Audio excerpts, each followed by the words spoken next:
This is the Western Air Temple from Avatar: The Last Airbender, and today I'm going to try make a miniature version of it.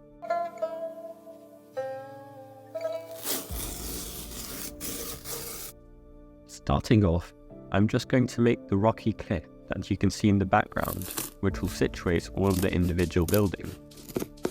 I marked off a rough shape for how I wanted it to look, and then I cut it out.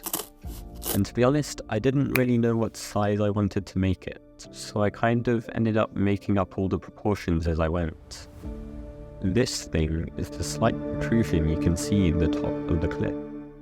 And now that all of that is done, I am going to be making the rocky texture by using some aluminium foil, which I just crunched up and hot glued across the entire board. But before I did this, I marked out where I wanted all of the buildings and other things to go, as to make sure that they wouldn't cause issues later. The way that this is going to become one coherent thing is by using paper mache, and for that, I'll need some paper. I cut a bunch of strips of paper to use for the paper mache, but there was a slight problem as I didn't really know what I was doing.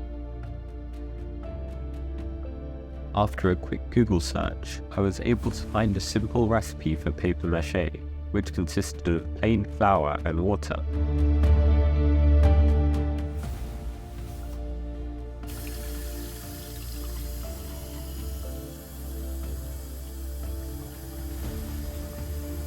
I added a cup of flour and a cup of water to a container and then mixed.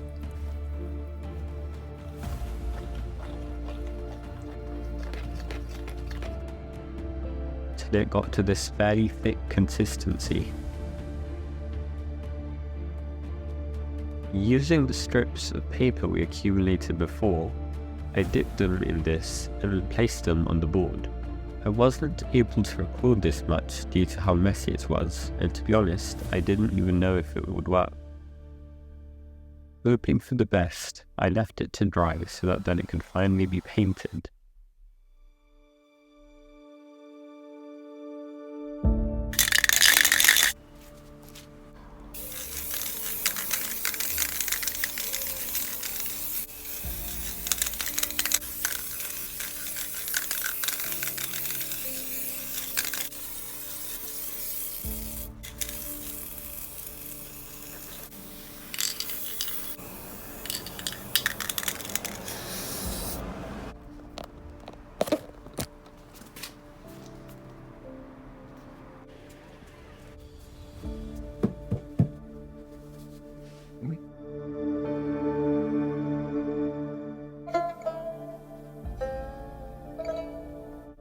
The design of the Western Air Temple was originally based on the Bhutanese monasteries located in southern Asia.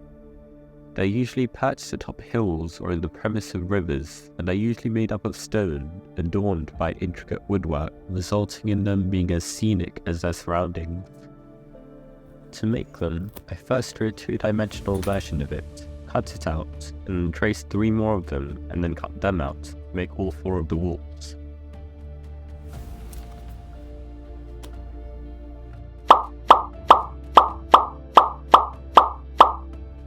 After which I was able to assemble them using a hot glue gun. And then added this toothpick to make the peak that the temples had, and surrounded it with bits of cardboard.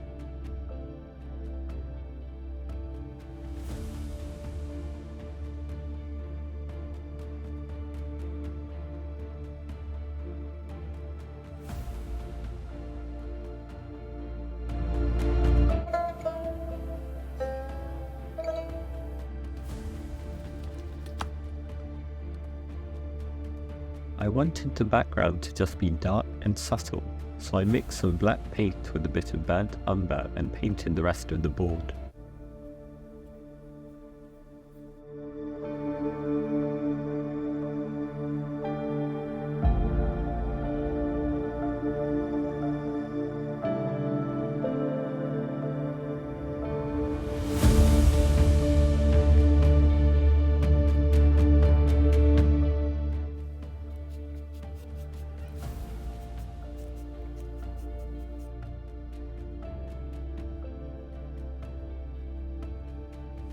After the coat of paint was dry, I went in and did some dry brushing to highlight the elevated areas to create a sense of depth.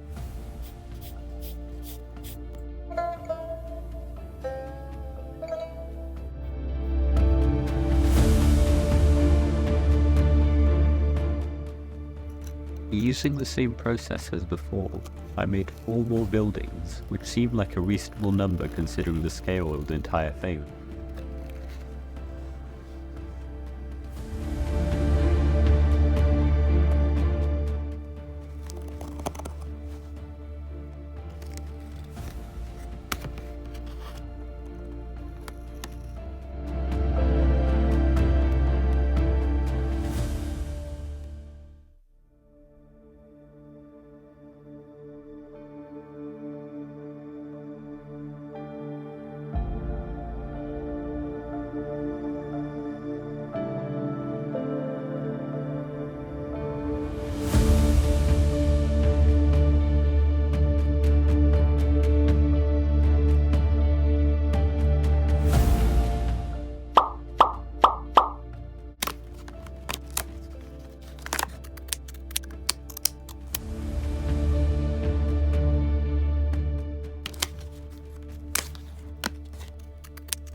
Then used some foam to make some of the details on the board and some yarn to make the details on the buildings. I quickly realized that this wasn't working, so instead of yarn I started using toothpicks, which were much more ideal. This was a very long and tedious process, but it did help make the buildings more temple-esque.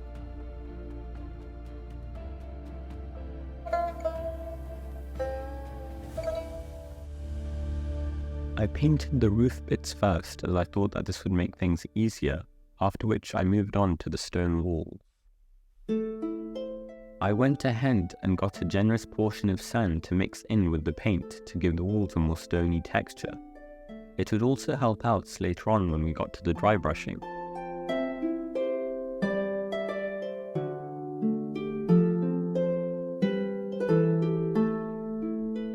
After painting the wooden beams gold, just because I thought it would look nice, I added some kind of shadows using the dry brushing. All of the temples had a series of windows, one large one and several small ones, which were added on using a ballpoint pen. Then, to make these sorts of dirt patches, I used some crafting glue and sprinkled on some sand, then shook off the excess. And after making a small mess, it was finally complete. After which I painted them to make them look more like dirt rather than just sand.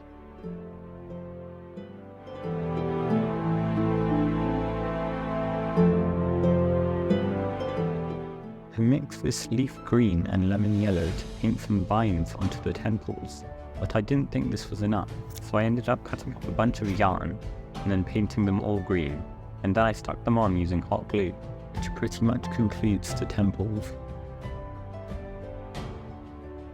At this point, it occurred to me that the base was way too dark, so I repainted it a slightly lighter colour and added dirt using the same way that we did with the temples. To make some bushes and shrubbery, I used some dried moss which had the perfect texture for miniature greenery, and with that, everything is complete.